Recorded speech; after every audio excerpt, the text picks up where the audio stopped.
Nkulamusizzaako nnyo mukwano gwange nate bwe bali kwekuumira ku mayengo gano. Pulezidenti w'eggwanga erya Burundi amanyikiddwa nga Evariste Ndayishimiye avuddeyo n'alangirira bino wammanga. Avuddeyo n'akola okulabula nga mukambwe nnyo eby'essuso gwe mukwano gwange ali eyampuliriza. Avuddeyo n'akola okulabula nga mukambwe nnyo. Mbeera ki emusindiikiriza okuba nga alabula? Ngenda kuba nga ye alabudde baani? Ngenda kuba nga ndukutuusaako naye olina okukimanya nti oli ku UG Update TV kw'osinziira okuba nga otuwuliriza. Gwe atannaba kuba nga otwegattako kkirira wansi waliwo ekigambo subscribe kikooneko, ojja kuba osobola bulungi otweyungako. Okoonere mukadde kajja kuyambako okuleetera notification message okuba ng'ofuna buli information egenda ku mukutu guno. Pulezidenti wa Burundi Evariste Ndayishimiye avuddeyo n'agamba nti ono avuddeyo ye n'akola okulabula n'agamba nti nno tetugenda kukkiriza provectinga yenna anajja mu maaso gaffe ng'agezaako otuŋŋoola, tetugenda mukkiriza yadde n'omulundi n'ogumu.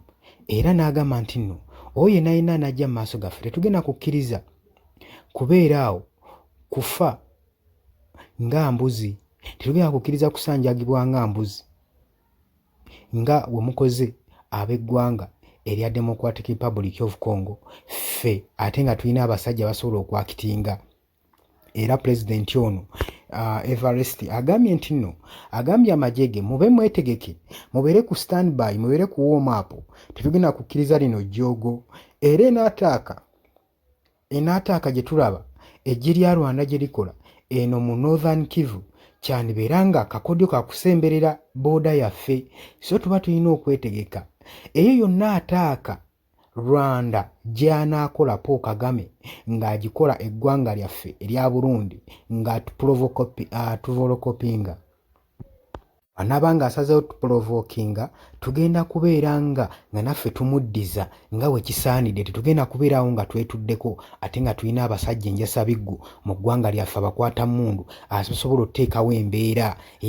Wanaagezaako okuba nga atulumbagana, naffe tugenda kusitukiramu tusobole okuba nga tumulumbagana, kubanga buli kimu ekyetaagisa tukiina, abasajja tukiina. Tetugenda kufa nga Bakongo, ffe tetugenda kufa nga Bakongo. Pulezidenti ono Evariste w'e Burundi Ndayishimiye agambye nti nno ffe tetugenda kuba nga tufa nga Bakongo, tetugenda kuba nga tusanjagibwa nga mbuzi nga tutunula, ng'ate abasajja abasobola okukwata emmundu weebali. Eno egenda kubeera nga tick for tat, kye mugenda otukola naffe kye tugenda obbakola. Era ye yagambye dda abasajja be abajaasi be bawoominge beetegeke. Njukira nti nno bino bigenza okuvaawo. Evariste agamba okusinziira nti nno eggwanga erya Democratic Republic of Congo libadde lyebaayeba nga balaba okuyiwa omusaayi kufuuse okuyiwa omusaayi.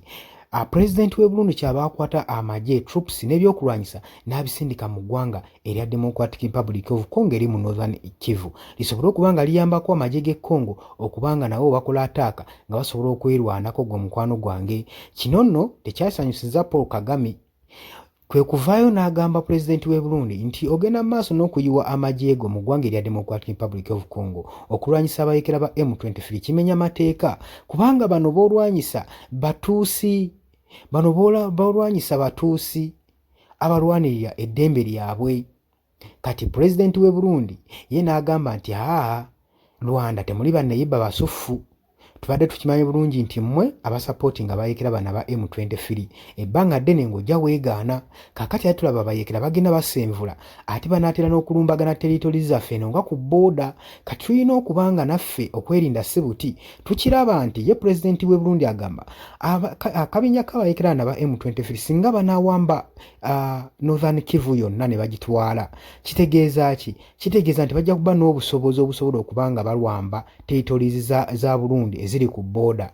Ate n'agamba kuvadda mu mawanga gaffe Rwanda tebadde ggwanga ddungi gye tuze tulwanagana. Tujjukira bulungi nnyo Rwanda genocide yaliwo mu 1993 ba 94 mu biseera ebyo 1994 olutalo olwa Rwanda genocide gwe mukwano gwange ali yampuliriza omusaayi we gwayiikibwa ennyo Lake Victoria nejjula emirambo nejjula omusaayi nga yonna myufu olutalo mulujjukira. So avuddeyo n'agamba nti no eggwanga lino si ddungi wadde n'akamu n'okweriraanya era naffe tugenda kuwoominga tugenda tegeka ebyokulwanyisa tugenda kuba nga tuteekateeka buli kimu.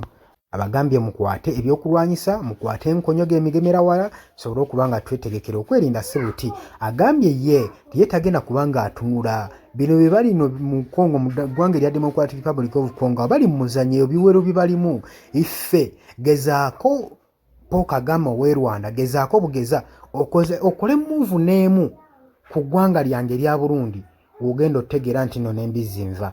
Bw'atyo wamugambye amulabudde gwe mukwano gwange ali yampuliriza amugambye ffe tetugenda kwesisigaliza wadde muntu n'omu tugenda kuba nga tulwana paka kufiirawo tugenda kuba nga tulwanira ddala tukirabyeko mu ggwanga erya Democratic Republic of Congo nga Kisekedi yeetuddeko kyokka ng'alina abasajja enjasabigwa basobola okukwata emigemerawala ne bateekawo embeera ku bayeekera bano aba M23 naye abayeekera bano aba M23 bagamba si bangu sajja bano si bangu kigambibwa nti nno amawanga mangi agavujjirira obuyambi omuli erya Rwanda omuli ne Kinshasa naye Kinshasa nayo bagigamba nti egenda mu maaso n'okufujjirira abayeekera bano aba M23 bo tujjukira bulungi olunaku okwoseggulo bakoze ataaka ku kibuga eyo mu Northern Kivu era ne basobola okuba nga basengula amagye g'eggwanga erya Democratic Republic of Congo gwe mukwano gwange ali yampuliriza so balina okwesiba bbiri. Olowooza ki ku lutalo luno nga wolulaba kubanga kino kitunuuliddwa nga olutalo olutandise okuba nga lulya East region yonna nga lugenda lulanda oba abakulembeze bano olutalo luno batakole kimala kuluyimiriza lwandiranda noweesanga nga amawanga gonna aga East Africa genyigidde mu lutalo luno. Oli ku Yugi Updates TV kosinza okuba nga otuwuliriza osobola okujja mu comment section n'oleeta ekirowoozo kyo gwe mukwano gwange ali yampuliriza abula gwe atannatwegattako kira wansi waliwo ekigambo subscribe kikoneko ojja kuba otwegattako bulungi nnyo. Mbaagala nnyo balekwekumira ku Yugi Updates.